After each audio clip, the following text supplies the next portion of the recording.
People of Reddit, what is the scariest story you know that is 100% true? Story 1. I would call it creepy more than scary. But my mom's friend had a small house and lived alone. She noticed weird things. A batch of soup depleting faster than usual, missing eggs, damp towels in the hamper when she hadn't used any, extra dishes in the dishwasher, etc. This went on for months. She thought she was just being forgetful.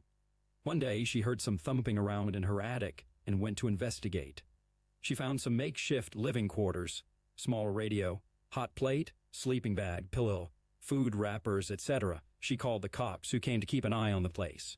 They ended up catching a homeless man climbing into a tree, trying to sneak into her attic window. He had been doing this almost daily. He would wait for her to go to work, then go downstairs and help himself to food and amenities. The funny part about this story is they got to know each other throughout the ordeal, and the guy was actually very respectful, just down on his luck. She didn't press charges. Instead, let him move in, helping him get a job, and he lived in the attic until he got back on his feet. Creepy shit with a happy ending. Story 2. A train with 51 wagons of sulfur, fertilizer, petrol, and cotton wool somehow broke loose and rolled down the track about 20 kilometers until it derailed in the town of Khayyam, Iran. There were no humans on board. Chemical leaks ensued, and authorities tried to extinguish whatever fires broke out. At one point, the whole thing explodes. And it really explodes. The whole town of Khayyam is literally demolished. 3 nearby towns are badly damaged, and it was heard 70 kilometers away. The wreckage continued to explode for several days after. Around 300 people died and more than that injured. An earthquake of 3.6 on Richter scale was produced. Story 3. My friend's boss bought an Audi A4 convertible back when they were new and interesting. One of the talking points was the pop-up roll hoops that were hidden unless you rolled it. A few months after buying it, he got to test those roll hoops out as he lost control and skidded down a steep bank about 10 minutes, 35 feet deep. The roll hoops did their job, and he survived with just cuts and scratches from the bushes he plowed through. The car ended up the right way up, and he got out, walked back up the bank to the side of the road, then got on the phone to the police to report the accident. While he was standing there, a driver from a car that had seen the accident came over to speak to him. Approaching from behind, the other driver asked if he was okay. My friend's boss turned around to reply and dropped dead. His neck had been fractured, but was in one piece right up until he turned his head, when it severed his spinal cord.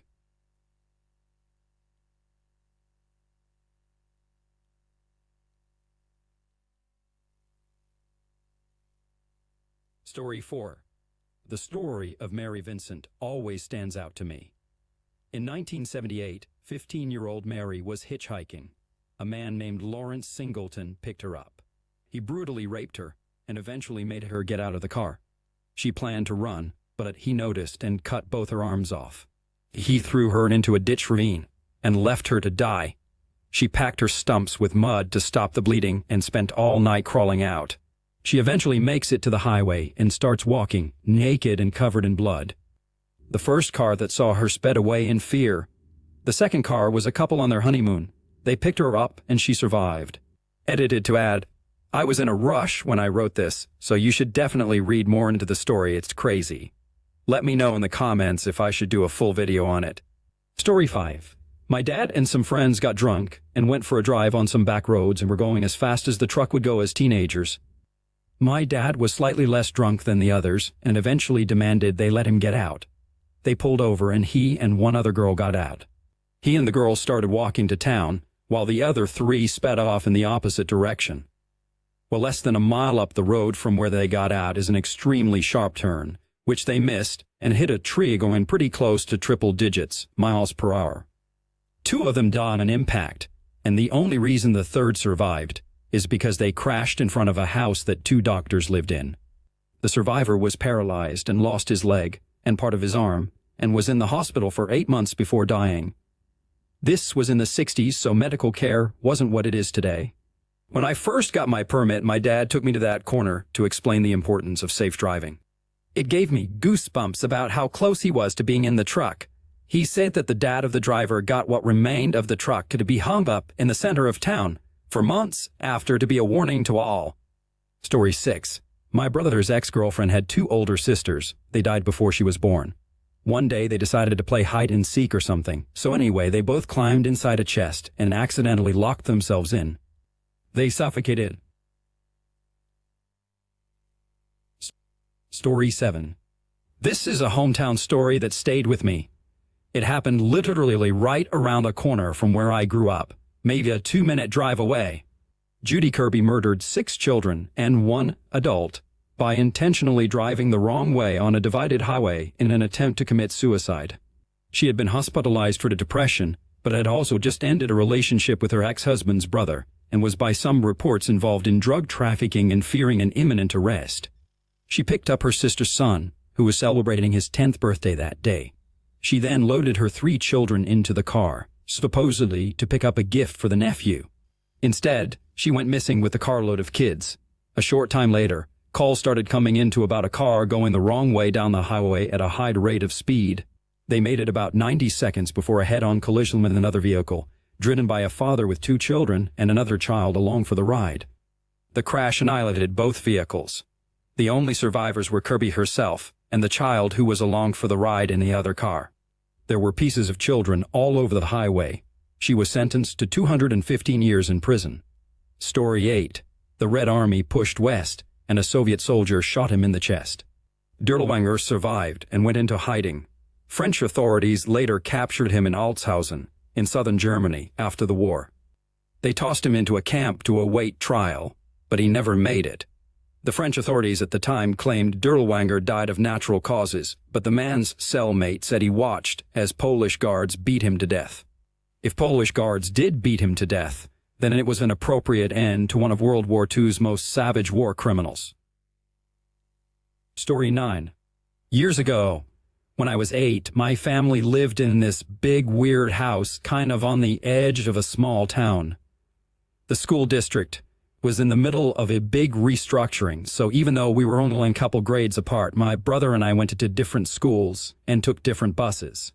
This left me as the last person to leave in the morning and the first person to get home in the afternoon, which meant it was my job to make sure all the lights were off and the door was locked. One morning I noticed the basement door was open and the light was on, so before I left, I turned off the light and closed the door. When I got home that afternoon, the light was on and the door was open again. I just assumed that I'd forgotten to actually take care of it when I noticed it in the morning, so I went over to turn off the light and close the door. When I got to the top of the basement stairs, I looked, and there was a big shadowy male figure towards the bottom of the staircase. I freaked out, slammed the door and pushed a bunch of boxes against it, and then went and hid in my closet. For months I didn't tell my family, because I was positive what I had seen was a ghost and didn't think anyone would believe me. Then about a year after that incident, my mom and her boyfriend realized that small amounts of money had been going missing for months, totaling around $800 minus $900, but never more than $60 at once. So we all walked around the house with flashlights trying to figure out how they could have gotten in. Turns out some creep was climbing in through a small hole in the outside of the house, shimmying through a crawl space, then coming up into the house through the basement.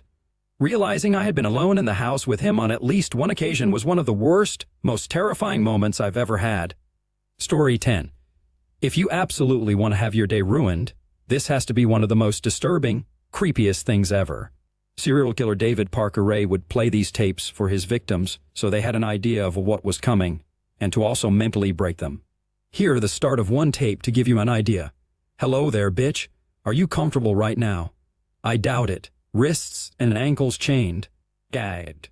Probably blindfolded. You are disoriented and scared too, I would imagine. Perfectly normal, under the circumstances. For a little while at least, you need to get your shit together and listen to this tape. It is very relevant to your situation. I'm going to tell you, in detail, why you have been kidnapped, what's going to happen to you, and how long you'll be here. I don't know the details of your capture, because this tape is being created on July 23, 1993 as a general advisory tape for future female captives. Can you imagine how terrifying it would be to wake up in a place you didn't know and have someone play these tapes for you telling you what horrible things were going to happen to you before you died? Story 11. My wife arrived at her parents' house that she was currently living in due to health issues of her father's. She got into the house, no one else was there at the time, and instead of going further in, stopped in the first room that held the computers, which was right by the door. She went into the room and was messing around on the internet when one of the cats came into the room, her cat to be precise. Well, this cat was super laid back, loved everyone, and never picked fights or got aggressive. He would literally lay down and let squirrels throw pecans at him from trees and do nothing but take it. Not tonight, however. Tonight he was growling and hissing intermittently while standing between my wife and the entrance to the rest of the house. A laid-back sweet old cat was acting like he was going to rip out a throat.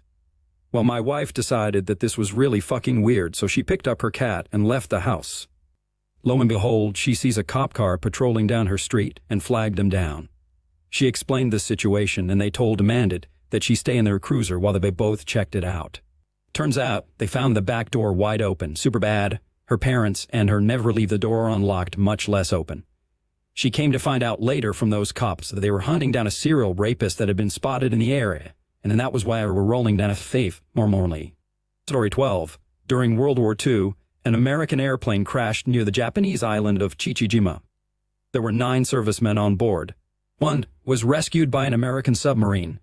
The other 8 were taken in by the Japanese. Don't want to go into all of the details, but through some time and events, the Japanese ended up eating those servicemen. But that's not the weird part. The 1 serviceman who was rescued, that was George H. W. Bush. Google Chichijima incident for more details if you'd like. Story 12, Residential Street. Super spooky. Story 13. My friend had this neighbor who was a retired mechanic. They lived on some properties with large front lawns and long driveways. His neighbor had a couple derelict cars parked up near his garage that he took parts from occasionally. This neighbor of his started hearing noises while sitting in his living room, coming from his front yard. Every time he'd go to the window, there would be nothing there. He assumed it was a raccoon or a coyote or whatever. He kept hearing the noise, so he'd go outside to look around, but would find nothing. He'd put out traps and occasionally catch something, yet the noise persisted. 2. He started claiming that he was hearing voices coming from the front yard, like whispering. He'd go outside and look around the perimeter of his property, but would find nothing. It was persistent, so he started calling the cops. Every time the cops came and looked around and would find nothing.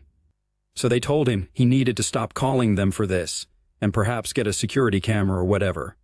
So this guy thought he was losing his mind. One summer evening he couldn't sleep, so he went to the back patio to smoke a cigarette. Suddenly, he heard voices coming from the front of his house. He put his cig out and snuck around to the front and got there just in time to see the doors to his derelict conversion van silently shut. He ran back to the backyard and went inside his home and called the police to tell them what he had seen. The police arrived and approached cold, that is without light sirens, and when they approached the van, the doors swung open and a bunch of people ran out in every direction. Upon searching the van, the cops found syringes and paraphernalia and determined that people were shooting up in there. Story 14. A guy I worked with was riding his dirt bike through the woods and somebody hung a cable between 2 trees. My buddy caught his throat on it and saw his dirt bike. Woke up in the hospital with a lacerated throat and a broken larynx. Pretty crazy what somebody will do for something so cheap.